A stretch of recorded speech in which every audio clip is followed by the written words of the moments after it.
So good morning, Christian. I'm very happy that you took the time to be on this podcast. We had a little chat up front, to discuss what would be topic here.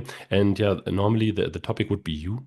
I am very much interested in how you became the person that you are and built the company that you built.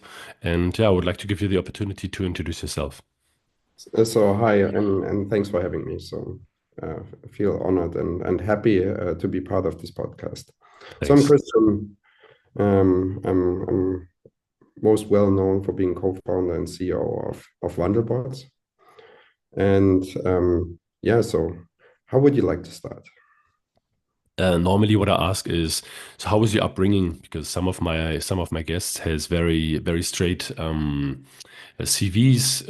My parents were engineers, and or my uncle was an engineer, so I wanted to become an engineer myself.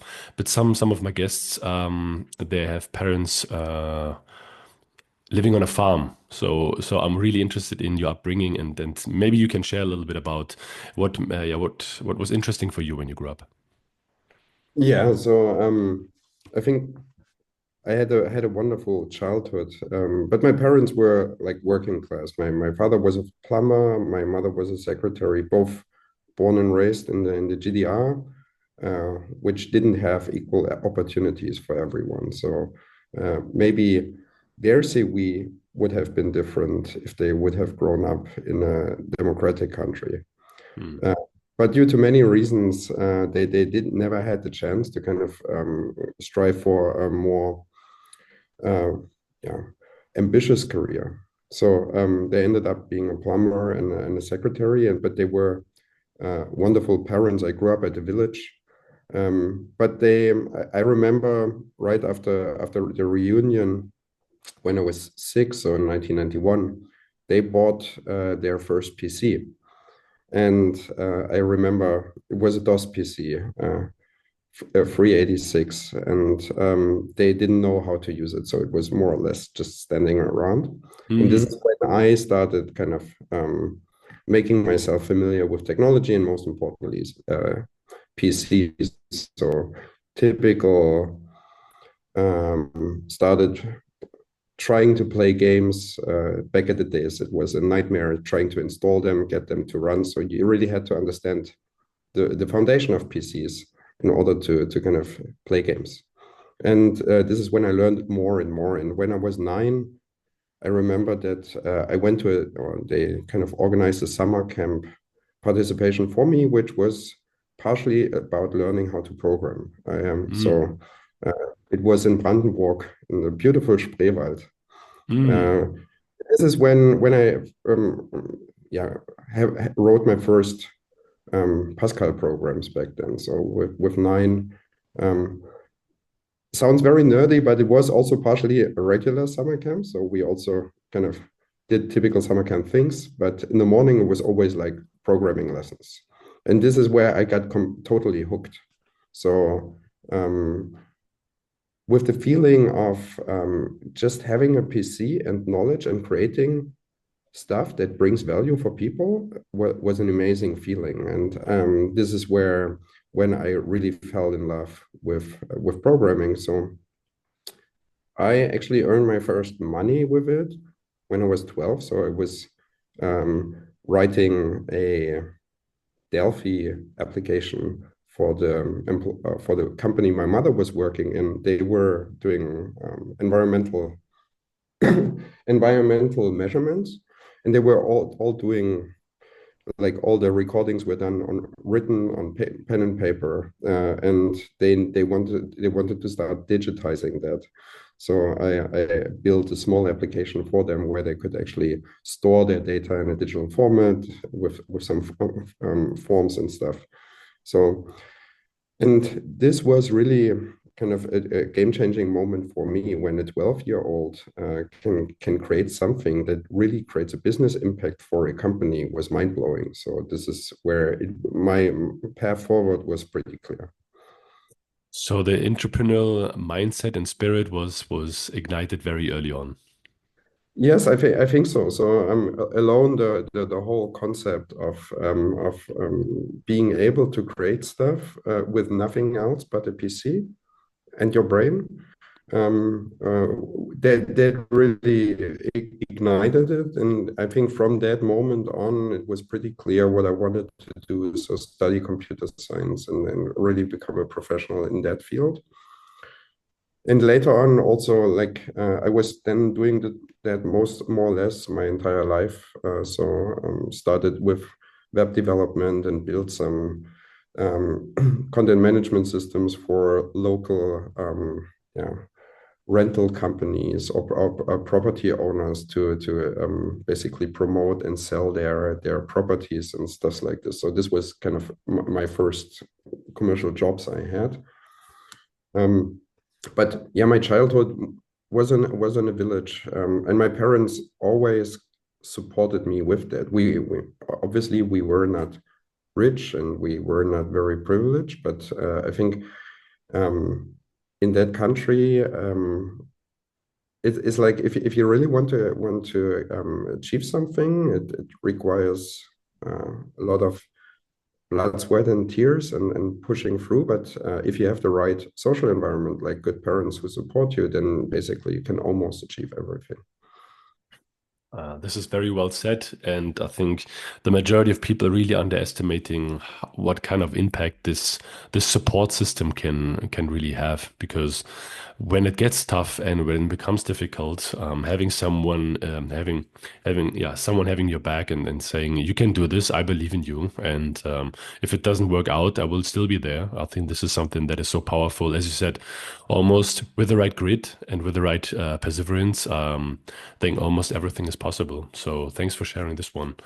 So that means you started making money from your profession, even though you haven't finished the profession yet, right? So you went to university afterwards.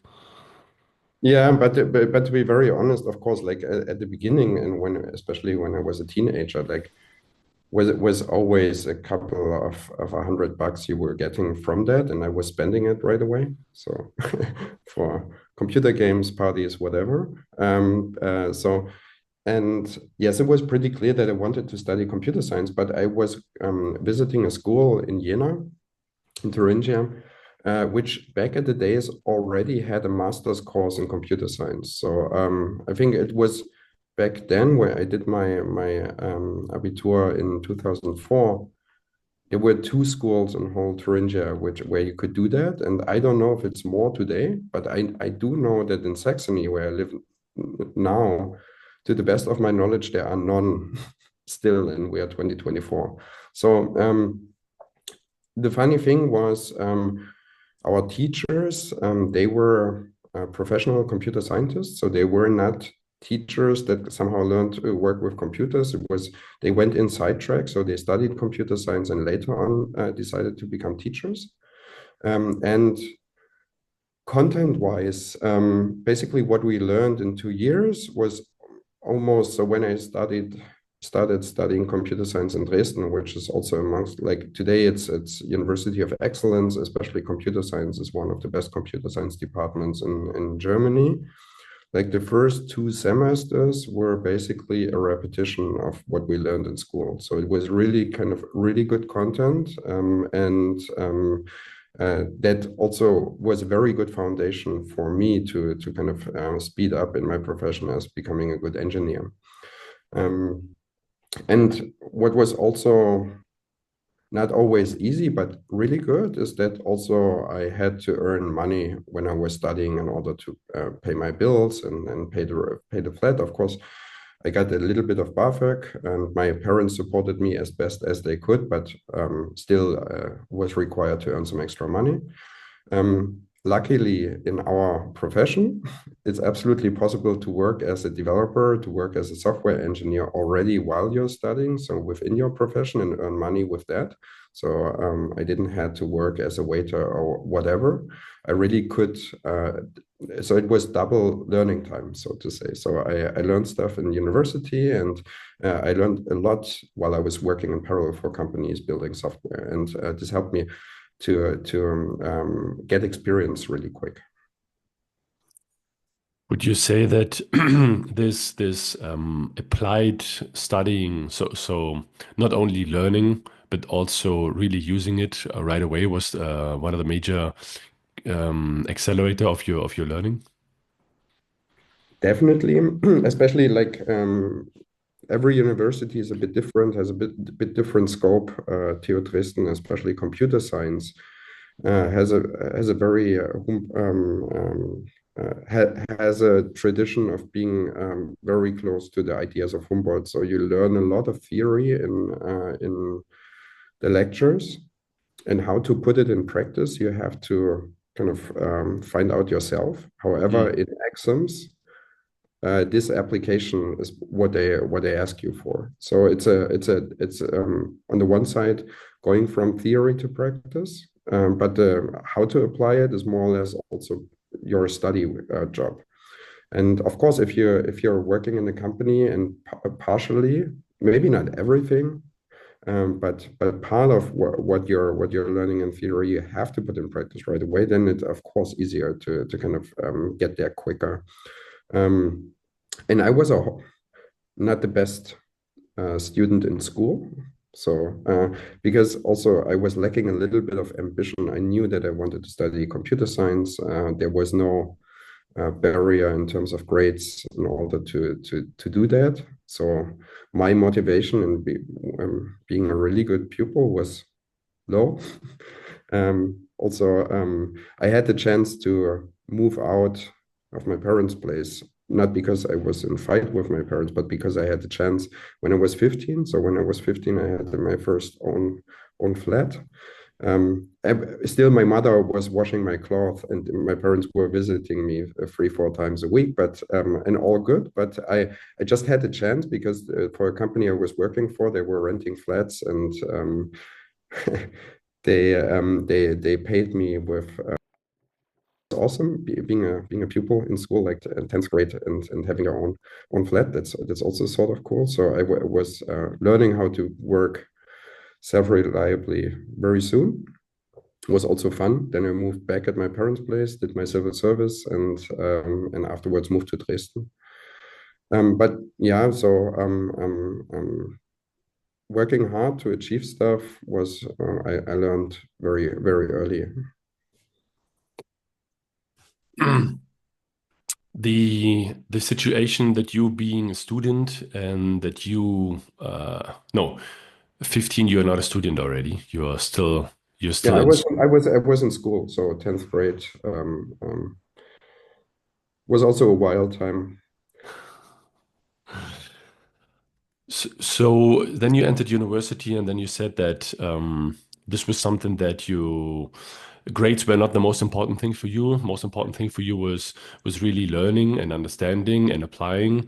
No, in And school it was like this. In university it was very different. So because all like this was the point on where I had a really a goal and a target which I wanted to achieve. So I had it was really joyful for me doing it, and that's my recommendation for everyone studying out there.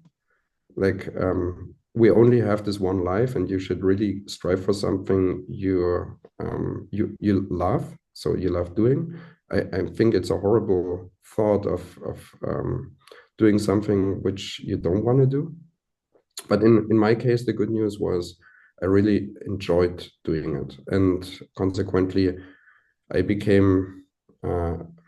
I got really good grades. I was a really good student, but not because I'm so smart, but because I enjoyed what I was doing, and it was effortless to really spend time with it. So sitting down in the afternoons, kind of going through the stuff, really understanding it, learning. For me, was the first time where it felt effortless because I was enjoying doing it. hmm, I think this is a good mantra to really looking for things that you enjoy, and when you enjoy things, you can spend more time with it for a longer period of time. Hence, then you really have the opportunity to get good at it. Yes, and I never, for me personally, and that's very personal, I never had a plan. So I was going always from one step to the next without thinking too much about what comes after that. because in my entire life, opportunities just popped up at some point, and then I could decide to take it or leave it. But I never had a plan on.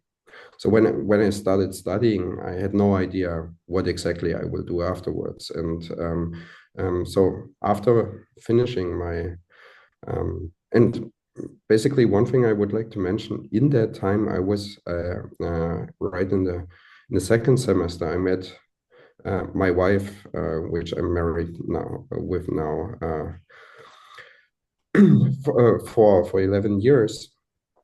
So in 2006, we met, and she was also studying media computer science. And this is kind of, and then I started working her, for her sister. They had a software engineering company, and it wasn't always easy working or where your boss is also part of the family.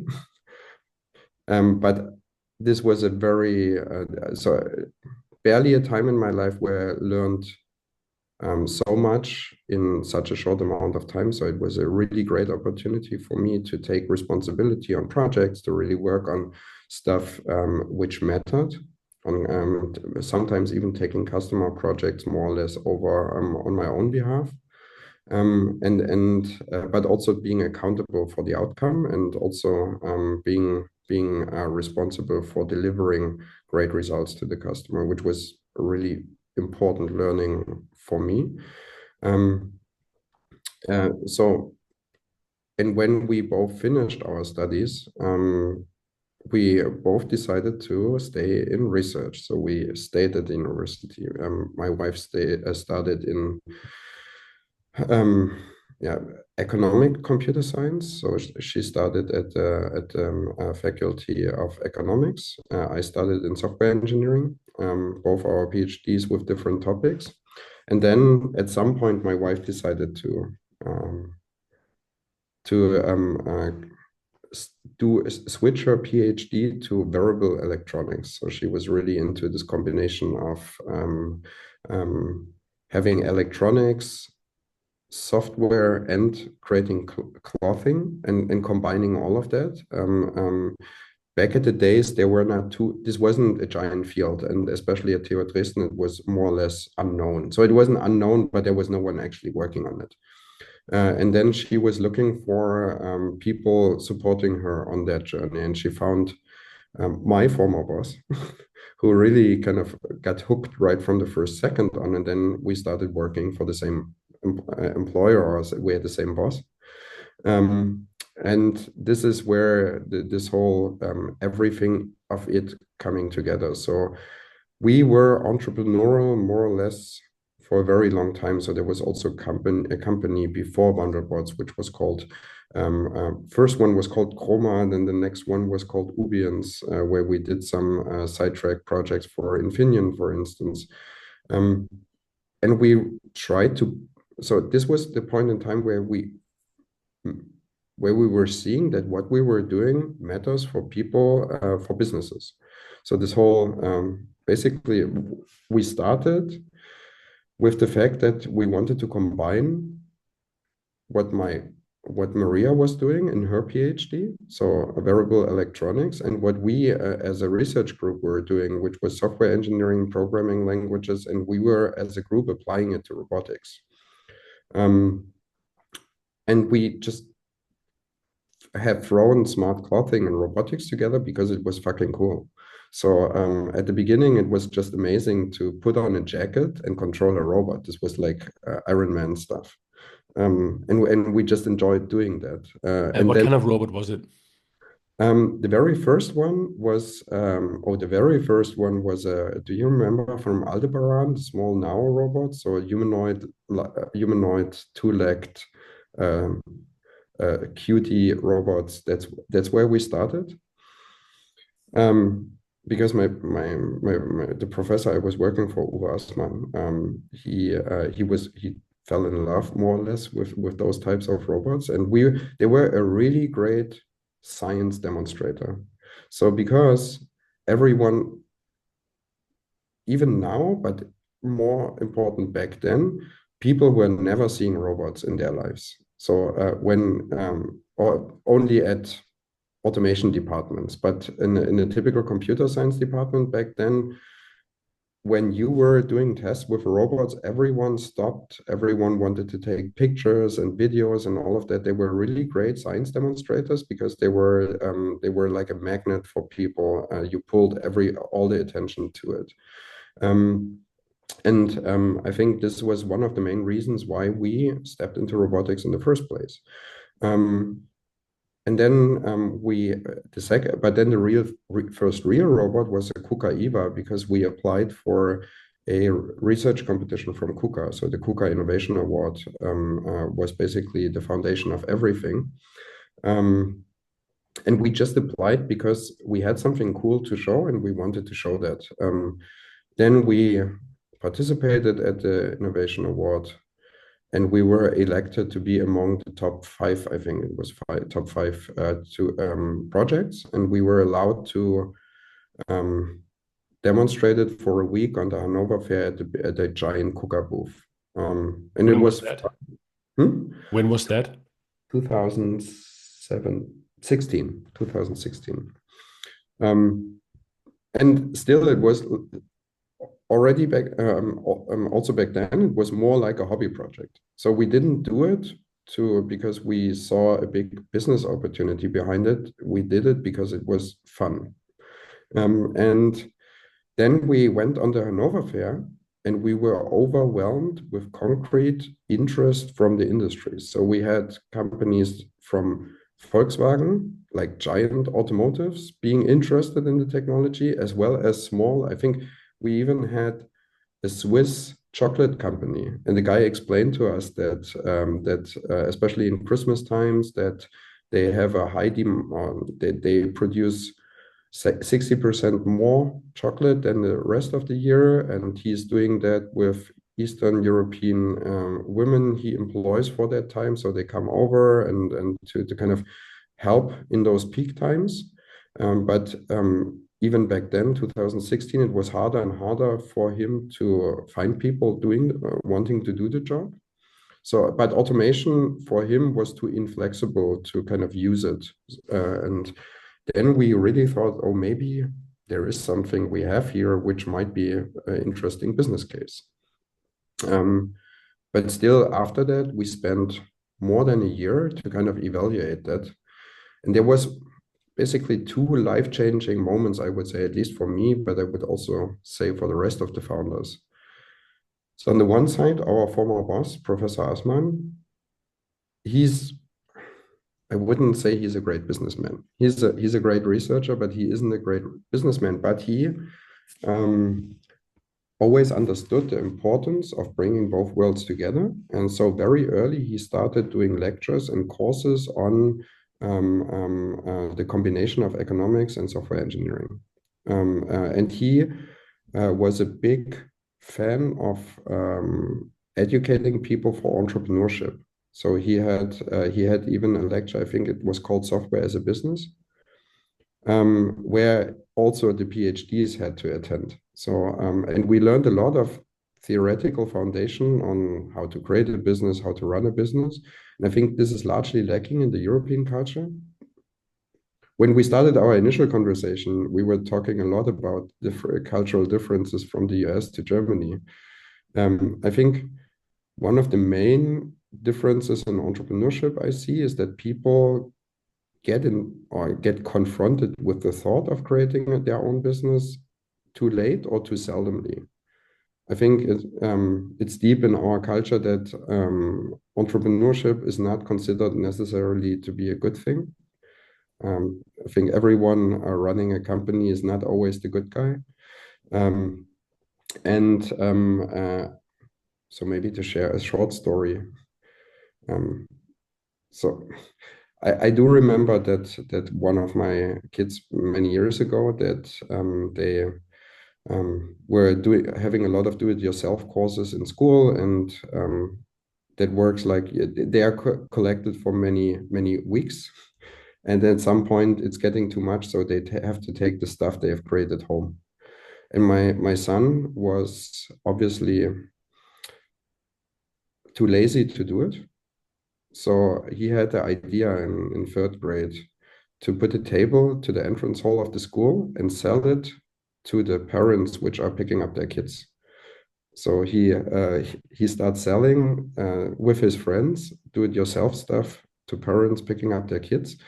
And obviously they've collected a bit more than I think 30 euros in an afternoon. And then they went to the bakery and bought cookies for the rest of the class. So when I came home in the evening, my daughter was sitting in the kitchen and cutting carton blankets. And my son was standing next to her, telling her, don't do only blue ones. The people also want to buy red ones. So he created his own production in getting more stuff to sell it the next day. I found it super cute. So I was smiling on it and said, okay, whatever, they go for it. Next day, I got a call from the head of the school. I needed to go there, and they really tried to kick my ass because I was supporting that, or I was at least not forbidding it. And at the moment, I understood that I thought that's a great thing for kids to learn. So I wasn't considering it something bad, but obviously, the head of the school had a very different opinion. Yeah. And why? I think it's and culturally, I think there is not a really good argument. It's not allowed, blah. Like many things are not allowed. But I think it's deep in the German culture that like being business driven or having a business mindset or being an entrepreneur is like earning money is not necessary. Is combined with earning money, which is not necessarily only a good thing. But yeah, so I think in the US there is a different mindset with respect to entrepreneurship, and people are that have maybe ideas for creating it are more supported within the process of doing it. I mean, the um, having the right mindset, having the right connections, having the right infrastructure, but also the resources necessary to understand how, like you said, what is a business? How do you run a business? What is important to look at when you're starting a business?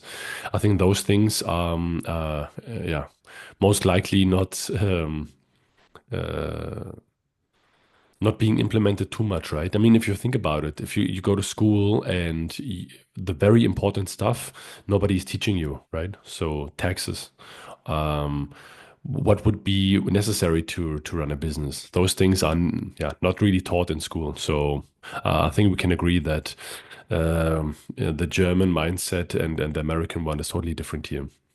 But coming back to you now, that when you finished university or the PhD, so this was, you said that there were many companies before Wandelbots. What was the initial idea of really turning this into a business? Was this coming out of you or No, I think I no. You cannot, and also with the so our socialization is also part of our company culture. So we were blamed from time to time to be kind of very communistic with the way how we run the company. So all the founders have the same shares, or everyone has the same voting rights, even today, where kind of the responsibilities are shifted a bit different. So everyone has the same salary. So we don't want to make differences there. But there was one person we've met.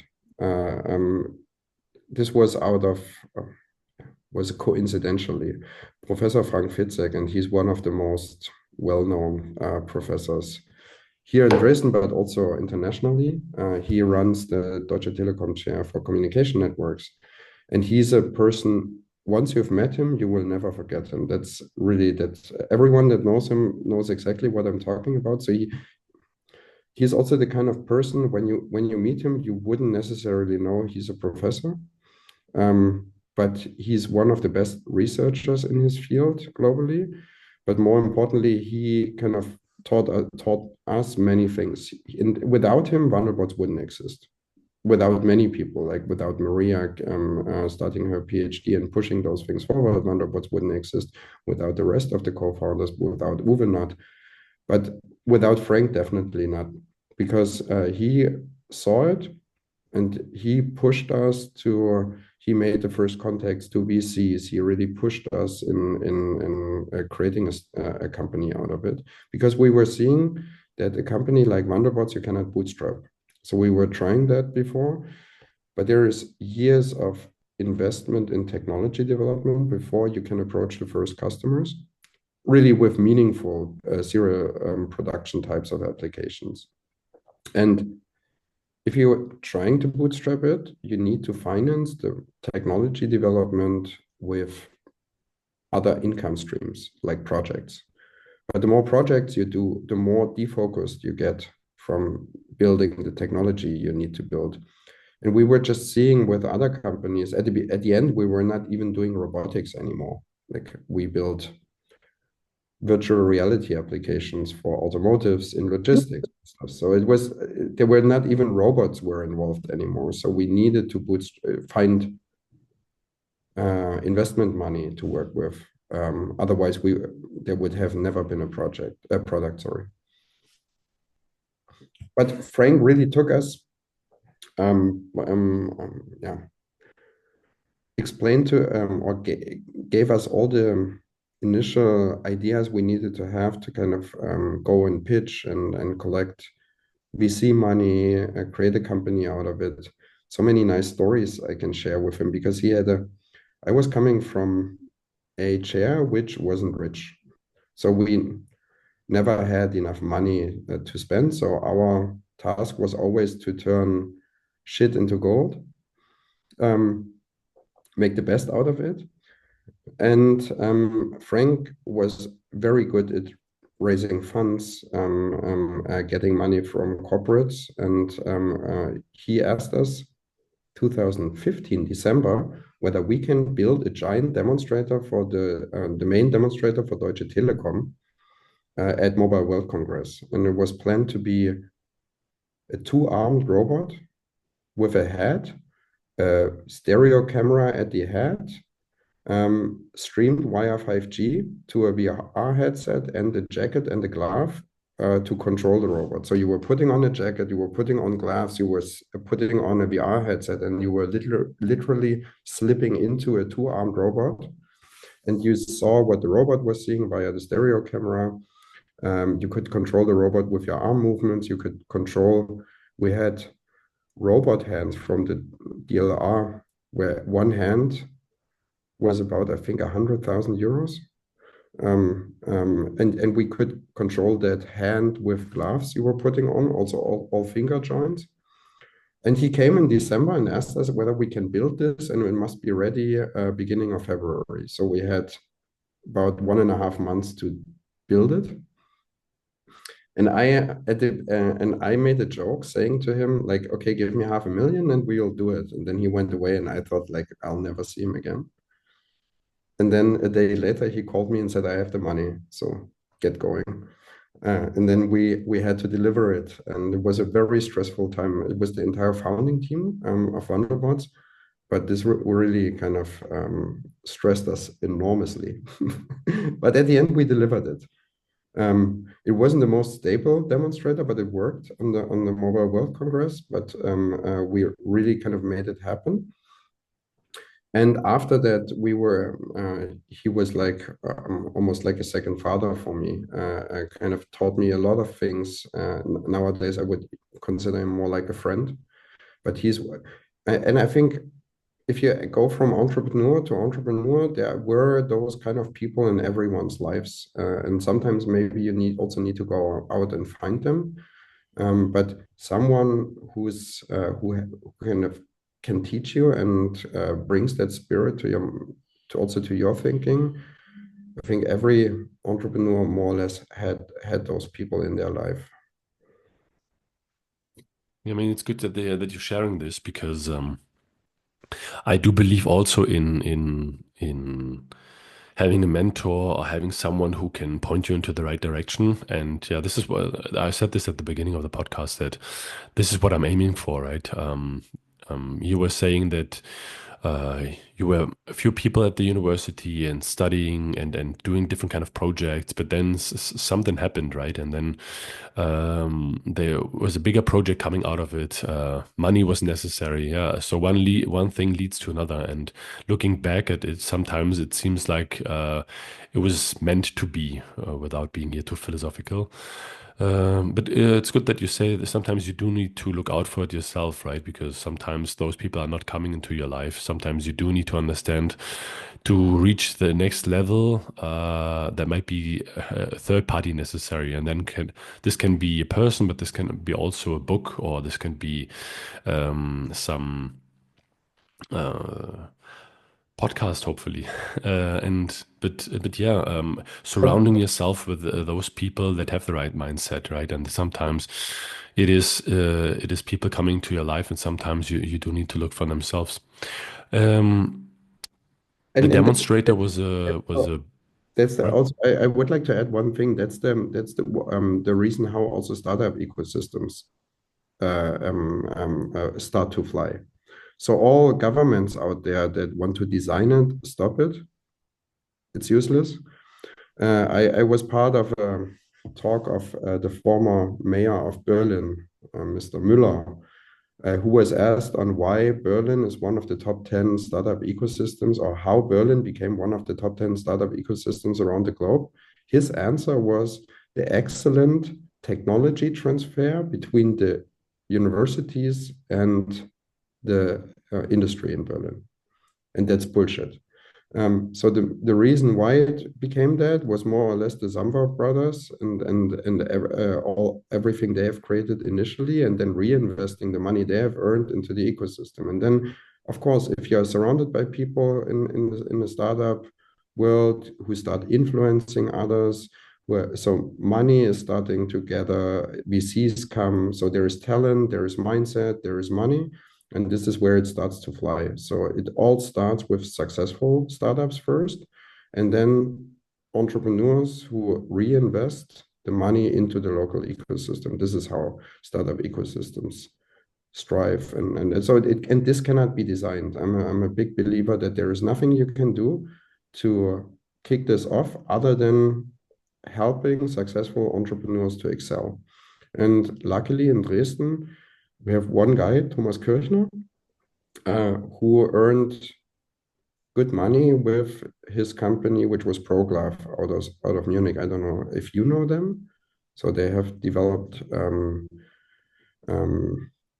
yeah, electronic gloves for logistics, like a scanner on a glove where you could scan barcodes on boxes. Okay. And they sold the company for, I'm not quite sure, it was around 1 billion.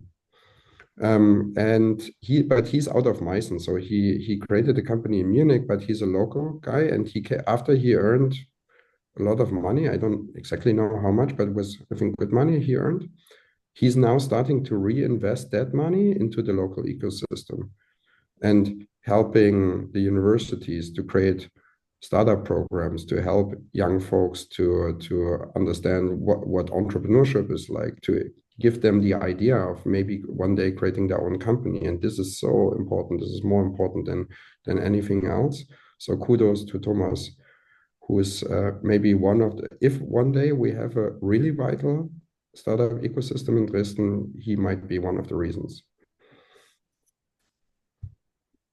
The to having the guts and the belief that the money should not be held, the money should not be defended, versus the money needs to be invested and burned to really make innovation happen. I think we talked about this before the podcast shortly, that here the mindset of an American and a German company might be totally different, where you have here the risk adversary, where you're trying to not spend as much money or trying to keep the money that you have, versus I do need to actually burn some money. 9 out of 10, it will not fly, but this one time this will fly, and this makes it worthwhile to put the other nine into it. And really believing that this kind of innovation can only happen if you want it to happen, right? We were talking about POC hell, so startups coming up with a new product or a new service, and really, do I want to make this happen, or do I want to find reasons why this will not be as good as all the other applications that I have, right? So there's a difference between what can I do with a product that I was not being able to do until today, or is this product that has the same kind of quality that all the other products that I'm using on my line, for example, on the shop floor? So, and here, really saying, I do need to spend some money, I do need to burn some money, and maybe it goes nowhere, but this is how innovation works, right? Working on those kind of projects and hoping that one of them will make a difference in the future, right? And yeah, we talked about this also. We hope that this. Yeah, that not only Germany but Europe in general will not fall so much behind, even though with all the regulations and with all the different markets that you have, it is very hard for founder to really excel. Yes, but it's also like I'm not the person who always likes to complain about those things. Also, I think currently something is changing, and it's also our duty, our job to kind of move that change forward. Yes, from let's say risk aversion in Germany, it's not the most friendly market for coming with non-zero to. So when you come with a 0 to 1 product, especially in a mission critical type of environment like we in production, obviously there is the risk aversion multiplies. So all companies around the globe are more or less risk averse in those mission critical environments. But in Germany, this multiplies also with our natural risk aversion. So it's even more complicated to get things going.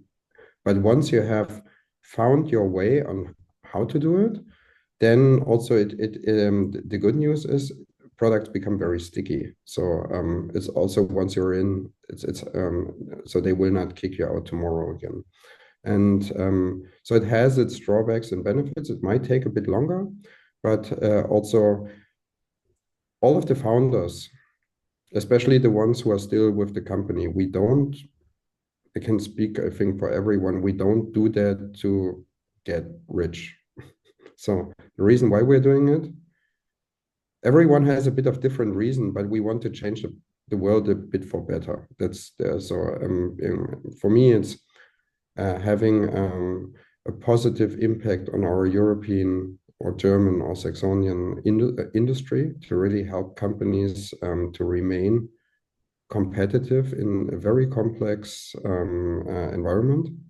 For Maria, it's more in the direction of changing also company cultures and showing that with different approaches, with more, I would also say with more modern management styles and more modern philosophy on how to treat employees, how to work each other, how to organize work, to really show that you can create much more effective and much more fun to work in work environments. For George, it's using state-of-the-art technology maybe to turn an industry upside down, which is very old-fashioned from what technology they are mainly using. So really show that using state-of-the-art tech or even cutting-edge tech can change an entire industry significantly. But none of us is doing it to get rich. And this is like every company has its own very different culture. But I can say I'm having a role in this company. I'm a co-founder and I'm CEO. And as CEO, you have, of course, a lot of responsibility and you're very exposed. But Wandelbots is there because we don't take ourselves too serious. So we have also one of the first company values we had was fuck your ego. So and that's super important still today for us. And it's not too easy always to manage the ego. Every one of us has one, and not too small one. but managing it and not making decisions for your own benefit, but for the better of the rest, um, is also something you have to remind yourself very often. But this is what I wanted to say from socialization perspective, where we all come from. So Maria, George, all the other founders, none of us was born in a very privileged environment. Everything we have now, we have worked hard for, and we do appreciate a lot the chance we were given. It's a combination of hard work, uh, luck as well, and but really going for it. And this is super important to understand basically our path and also company culture is that we want to preserve that mindset of seeing every single day we have here as a privilege and trying to make the best out of it and give something back once we can do that in a scalable fashion. That's super important. And Frank told me one lesson I would like to share with the listeners. So he really taught me that everything you want to achieve is just a matter of will and resources. And getting the resources again is mostly a matter of will. So it all boils down of if you really want to do something, if you really want to achieve something, you need to push hard and it won't be easy, but you will get there. I think this is something that also needs to be learned and needs to be trained like a muscle, right? And maybe this is one of the reasons why Germany is not doing so good anymore, because this is something that needs to be taught. This needs to be um, fostered. That needs to be enabled, right? You do need to get taught. Look, it's normal that it's hard. Nobody said it's going to be easy, right? You do need to realize that life is hard in general, and but you can decide what kind of hard it is, right? And here, really believing in something, having the support and luck, as you said, but really in the very end, just the will to make it happen. You had a launch not too long ago. Where are you guys standing at the moment? Because I know you now for a few years. I remember when I was still at Siemens, I had one of you guys coming to Berlin and presenting the product. Back then, it was the trace pan, but this is like, I don't know, 4 or 5 years ago. And a lot of things had happened, right? So where you guys are staying at the moment? Yeah, so as you might know, as many people who know us know, we have pivoted tremendously 2 years ago. So at the beginning with the trace pen, so the trace pen seemed to be a very good idea. Traction we were getting was insane. Also, the first pilot projects which we were doing were very successful. So it very much looked like we have found it, right? So the thing to drive where we have product market fit with. However, one thing we underestimated, and this was at the beginning, is that delivery is part of product market fit, and we were selling a lot. However, with every sales we were doing, delivery was over and over again resulting in basically customization. So people were asking to customize certain features for their specific needs, equipment, whatever. And at the beginning, we thought that's because there are product gaps. So product is not complete yet, and the more deliveries we have, the more often we will do those customizations. The number of customizations will go down over time because the product gets more complete. This was not true. So it didn't went away, and the ask or the need for customization and the ask for customization also, then your product gets more complex. With more complexity comes also potential of errors and failures, right? The more complex it gets, the less easy it gets to use. And at some point, we were basically jeopardizing the reason for being so the trade-off between complexity and feature richness basically almost killed the company. And we were looking what we were doing and telling to ourselves, if we go that route for longer, it will kill us. So and also it comes down to the second biggest learning, and that's more now robotics specific, is that it all comes down with the application. So making something very easy requires speaking in the language of a domain, making it easy for the people. For instance, if you want to improve the process of robot welding, what you need to do there is fundamentally different from robot machine tending, for instance. So the solution looks different, the application looks different. So, and this is no route we wanted to go deeper. And then we were questioning ourselves and all of our beliefs, which is hard.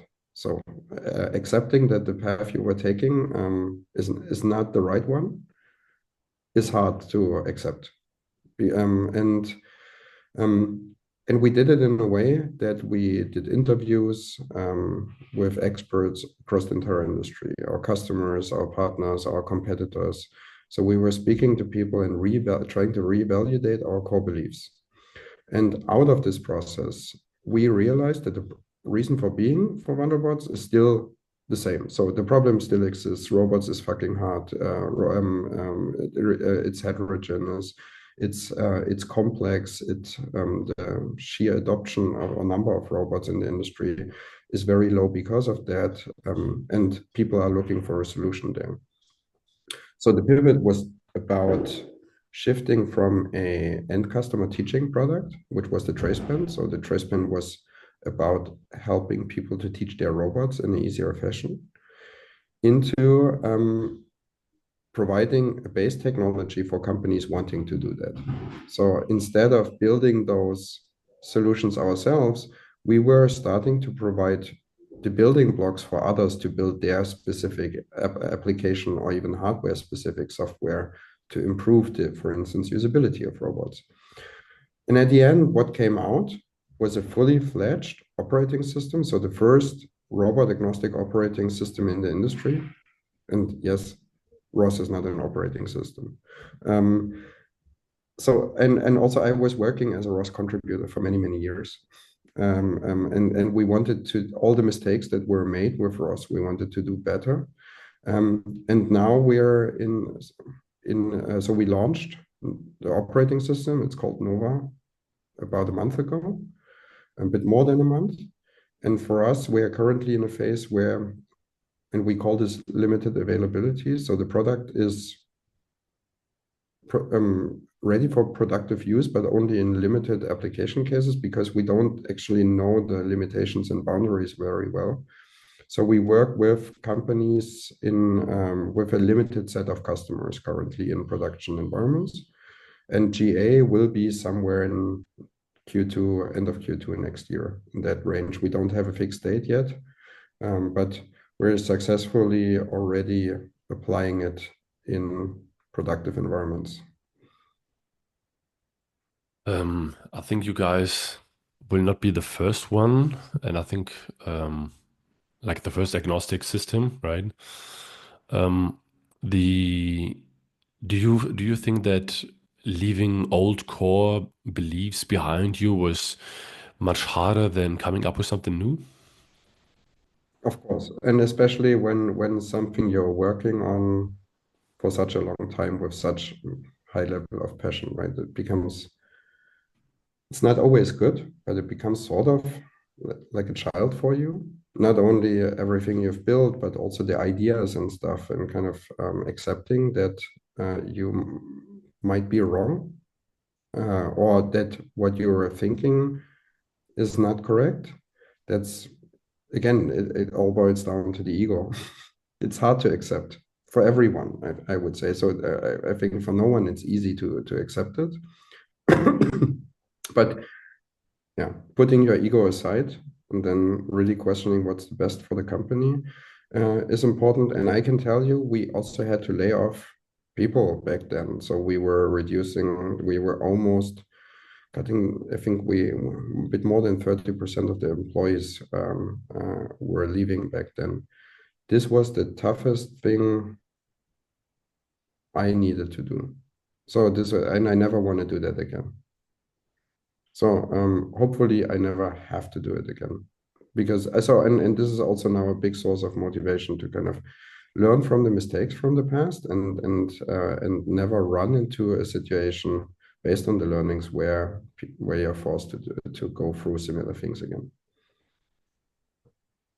And was the decision or the pivot or the decision for the pivot, as you have more than one founder, a founder team, was that easy to was it easy? No, was it yeah to get an alignment? How was that for you guys? I think everyone was feeling that we cannot continue the way we were continuing. The exact decision was more or less, it needed to be aligned with many folks, right? It needed to be aligned with the also with the management team. And at Wandelbots, for instance, that the group of founders and the management team that is not the same. So, for instance, Maria leads one of the teams for doing early POCs with customers or working with customers where our product might not be fully ready for yet, and working with them in projects to figure out what's missing and how to build that, how to solve the customer pain. So she's leading a team there, but Maria has a leadership style which is not very traditional. So when I say she's leading the team, she would disagree. The team is very is organized in a non-hierarchical way. And that's the second thing where Maria has a tremendous impact. For instance, on Wandelbots, we have something which is called the culture group. So that's they work on stuff we need to improve on to preserve basically our company culture and really live up to the things we want to live up to. So both aspects are mainly driven by ups, like not top down and also not bottom up, but meet in the middle. So there are people from all departments, from all levels of the management hierarchy involved, and this describes pretty much also the culture of Wandelbots, hopefully. So we're not very top down. We are also not fully democratic, but we try to make decisions at the point where the highest competence sits, and that's not necessarily always in the management team. Yeah. It's also not too easy because it brings different drawbacks. So sometimes decisions get more complicated. You have to deal with a lot more opinions. So finding a good balance there is also a challenge. But George, he's basically our lead architect in the company, but still he's not like leading a team or being responsible for a business area or something like this. So it was an alignment between basically the leadership team and the founders and the rest of the employees. And it was a lot of discussions, but I think seldomly we were disagreeing to an extent that we couldn't find a solution. In the past of the company, in the history of the company, and also especially not in this case. And as you of a C company, I think finding an agreement and finding a vision that is convincing to the investors, especially you were talking about how long you were caring about the product and how long you were building on that idea and on that, those products. Now pivoting and coming up with something new, really making the people believe that this that this will be a success story after all. Yeah, but look, the Wandelbots is not about me. It's also not necessarily about the founding team. Wandelbots was founded by us to create something great, but it's now driven by a lot of great people. individual contributors that push technology forward, leaders that build completely new ways how to sell, how to do product management. It's about every single person in the company has a big impact on what we're doing, and everyone is heard. So it's not about me. It's also not about the founders. It's about the company itself creating a positive impact, and that's driven by a lot of really smart and warm-hearted people. No, my comment was more regards in investors that you have, right? So you have a product that you've been trying to build and sell and trying to find product market fit, and then even though you make the decision and says, this might not be the right idea, and especially if I'm looking at my numbers, but then convincing other people who are believing in you guys. Make them also believe in a new direction and keeping them on board. I think this is definitely something that has been, I guess, very challenging. Was it? Yeah, yes, of course, it was challenging. I wouldn't say no, it wasn't easy. But also it wasn't like we have, and that's a recommendation I can give to everyone creating their own business and thinking about putting VC money in. Anyone who has kids understands when I say you can send your kids to the best school. If the teacher is shit, you will have a horrible time. With VCs, it's the same thing. So it's more about the partner you're working with rather than the fund. Of course, the fund has an impact, brand, and everything, but the most important asset is your partner. And the fact on what kind of person is that? Is that a person you would like to spend the next 5 years with in a very intense environment, also in situations where not everything is great always? Is that someone who will you wanna work with when times are shit? And if you answer that question with yes, you should consider moving on with a VC because sometimes I do understand. I've also been in a situation where we desperately needed, or where we were fundraising and wanted to close a round, and then of course you negotiate against yourself. But at the end, we always made the decision to go with the folks, maybe not with the best term sheet commercial wise, but where we had the best impression on the partner, and Mm. so without that, Wandelbots wouldn't exist anymore. So I can say that my board and the VCs we work with, they're really resilient. So they have helped us pushing us through that times, and I'm really grateful for that because I don't take that for granted. On the other hand, we are on for something giant, right? So we wouldn't spend the best years of our lives with that if we wouldn't be fully convinced that we're building something world changing. And I think right now we have it, and now we need to show that we can deliver on it, which is looking good so far. But this time we don't celebrate too early. Um, but if at one point Wandelbots becomes this huge success we are all striving for, then it's also because we were working with the right folks on the VC side. Mm. Yeah, thank you very much for the insights, and especially as I can only imagine that yeah, as you said, tough times and really pushing through. I think this was one of the other character traits that you do need as an entrepreneur, right? Or, to be honest, not only as an entrepreneur, but if you would like to be happy in your life, to achieve whatever that means, achieve the things you would like to achieve, you do need to push through. You do need to be perseverance and um, persistent. So this is definitely something that is applicable on different industries and different areas of life to really get through. Um, yeah, I'm very happy that you took the time to really walk us through and now also give some entrepreneurial insights, because this is not only about the people, but also about their struggles and how they went through. So I'm very happy that you shared this with us, and also the other anecdotes and insights. As I'm also from Germany, I think we are aligned here on that's a mutual effort.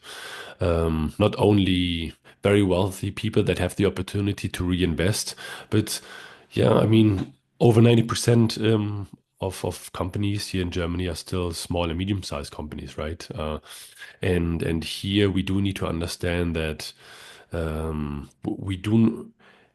It should not be something strange to become an entrepreneur. It should not be something, as you said before, uh, something that people have a critical opinion about. It should be something totally normal, and failure should be something totally normal. And really understanding, like a child that is trying to sell some cookies or whatever it is in the school, this over-regulation part, because I think the school was just trying to protect itself. Because if you have someone who's selling things in school, then you actually do need to apply for business, and then there's taxes involved. So this regulation part, I think, is something that is really holding founders back here in Europe. And even though there are a few You initiatives, I might do be right. think that.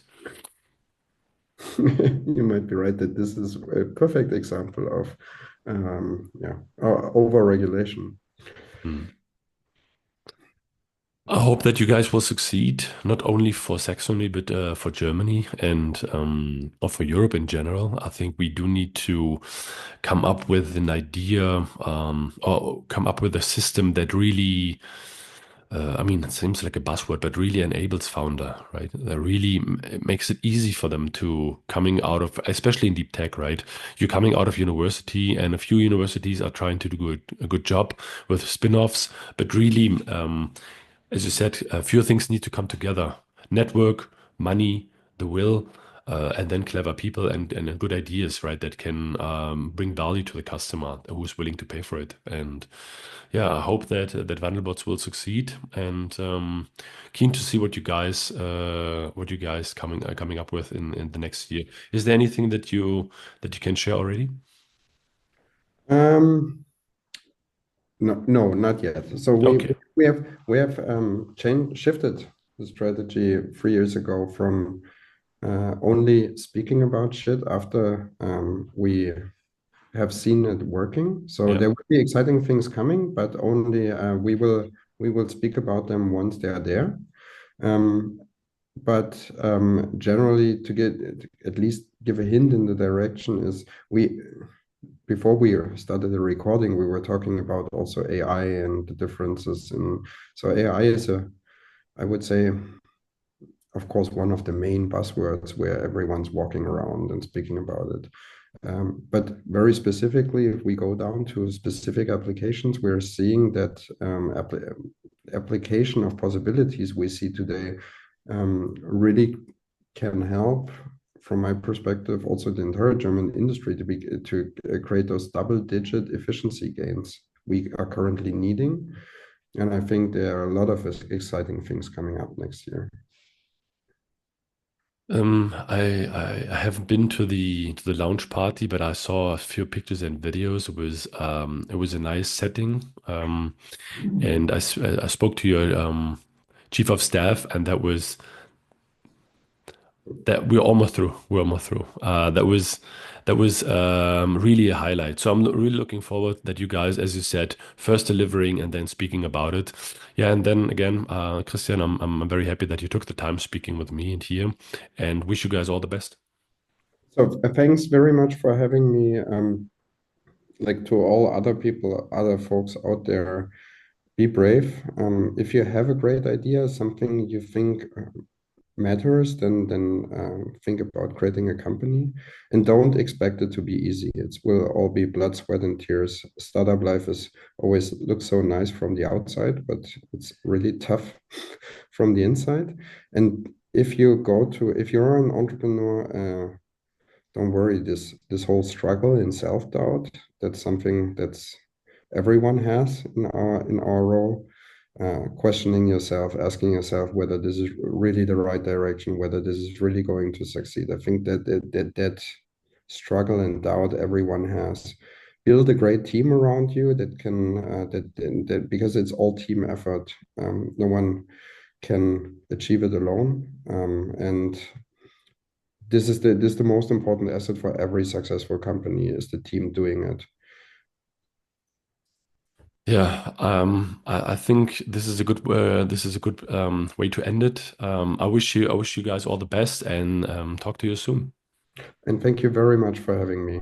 Wonderful rest of the day. Bye. Take care. Bye bye.